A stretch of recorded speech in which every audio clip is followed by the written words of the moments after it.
হযরত উসমান গনি রাদিয়াল্লাহু তাআলা আনহু বলেন, ইয়া রাসূলুল্লাহ, ইয়া হাবিবাল্লাহ, আমার কাছেও তিনটি জিনিস অত্যন্ত প্রিয়। আল্লাহর হাবিব বলেন, বলে ফেলো তাড়াতাড়ি, কোন তিনটি জিনিস তোমার কাছে প্রিয়? হযরত উসমান গনি রাদিয়াল্লাহু আনহু বলেন, তাআমুল জিআন, ক্ষুধার্ত ব্যক্তির খাদ্যের ব্যবস্থা করা, এটা আমার কাছে অত্যন্ত প্রিয়।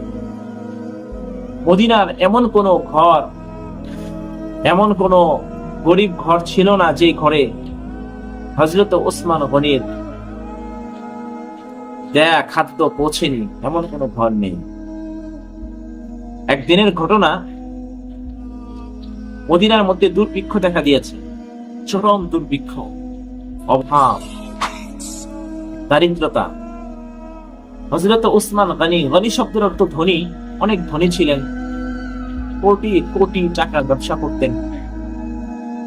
যখন অভাব দেখা দিয়েছে মদিনার মধ্যে, ওই অবস্থায় শাম সিরিয়া থেকে উসমান গনির ব্যবসার মাল আসছে, শত শত উটের বহর, প্রতিটি উটের উপরে মন কি মন খাদ্য, আটা, ময়দা, চাল, ডাল, তেল ইত্যাদি, এগুলো এসেছে মদিনার মধ্যে, বিক্রি করবেন। মদিনার বড় বড় ব্যবসায়ীরা হযরত উসমান গনির কাছে গিয়ে বললেন যে, আপনি যে মালগুলো এনেছেন, এই মালগুলো যদি আমাদেরকে অল্প মূল্যে দেন, আমরাও জনগণের কাছে অল্প মূল্যে মালগুলো বিক্রি করতে পারব। হযরত উসমান গনি বলেন, দেখো, ওয়াজ শোনার কোনো সুযোগ নেই, আমাকে কত টাকায় কত লাভ দেবে সেটা বল, আমি লাভ ছাড়া মাল বিক্রি করবো। ব্যবসায়ীরা বলে, আপনাকে 100 টাকায় 10 টাকা লাভ দিন, মালগুলো দেন। হযরত উসমান গনি বলেন, না, হবে না, আরো বেশি দিতে হবে। ব্যবসায়ীরা বলে, 20 টাকা লাভ দিব, 100 টাকা। হযরত উসমান গনি বলে, তারা বলে 30 টাকা দিই 100 টাকায়। হযরত উসমান গনি বলে, হবে না, 100 টাকায় 100 টাকা লাভ দিতে হবে। ব্যবসায়ীরা বলে, না, এটা কি সম্ভব? সবাই চেহারা কালো করে চলে যাচ্ছেন। বললেন, না, আপনি তো এবার বোঝা যাচ্ছে ডিমান্ড এন্ড সাপ্লাই, মালের সাপ্লাই নাই তো, দ্বিতীয়ত অভাব দেখা দিয়েছে, এই সুযোগে আপনি অনেক মোটা অঙ্কের ব্যবসা করতে যাচ্ছেন, মাল আপনার কাছ থেকে ক্রয় করা সম্ভব না, চলে যায়। হযরত উসমান গনি বলেন, না, দাঁড়ান, বসেন আপনারা সবাই। বললেন, এতদিন পর্যন্ত মাল আপনারা ক্রয় করেছেন, আজ মাল ক্রয় করবেন না, আজ মাল আপনারা বন্টন করবেন। ব্যবসায়ী বৃন্দরা বললেন, বুঝলাম না বিষয়। হযরত উসমান গনি বলেন, আমি আজকে মাল বিক্রি করব না।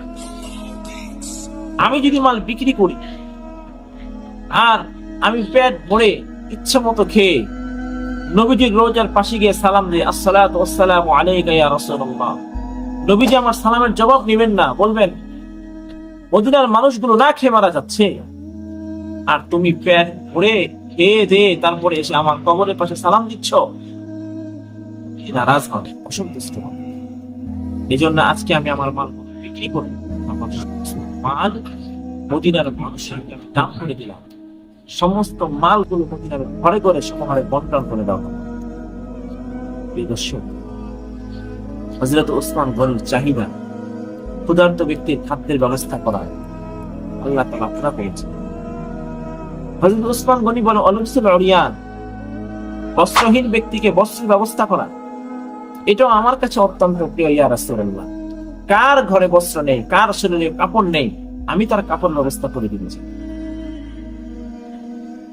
3 নম্বরে হযরত উসমান গনি বলেন, তিলাওয়াতুল কোরআন, আমার কাছে কোরআন শরীফের তেলাওয়াত অত্যন্ত প্রিয়, খুবই প্রিয়, যত তেলাওয়াত করি ততই মজা লাগে। যার কারণে হযরত উসমান গনি রাদিয়াল্লাহু আনহু যখন তেলাওয়াত করতেছিলেন, তেলাওয়াতরত অবস্থায় তাকে হত্যা করা হয়। তেলাওয়াত করতেছিল, ফাসায়াকফিকাহুমুল্লাহ, কোরআন শরীফের 1 নম্বর পারার 20 নম্বর পৃষ্ঠার মাঝামাঝি আয়াত, তাদের জন্য আল্লাহ তাআলাই যথেষ্ট। কোরআন তেলাওয়াতরত অবস্থায় পিছন দিক থেকে এসে ঘাড়ের মধ্যে যখন তরবারি মারা হয়, শরীরে রক্তের ছিটা ওই কোরআন শরীফের আয়াতের উপরে গিয়ে পড়ে। যেহেতু কোরআন তেলাওয়াত তার কাছে বেশি পছন্দ ছিল, তেলাওয়াতরত অবস্থায় আল্লাহ তাআলা তাকে দুনিয়া থেকে নিয়ে গেছে।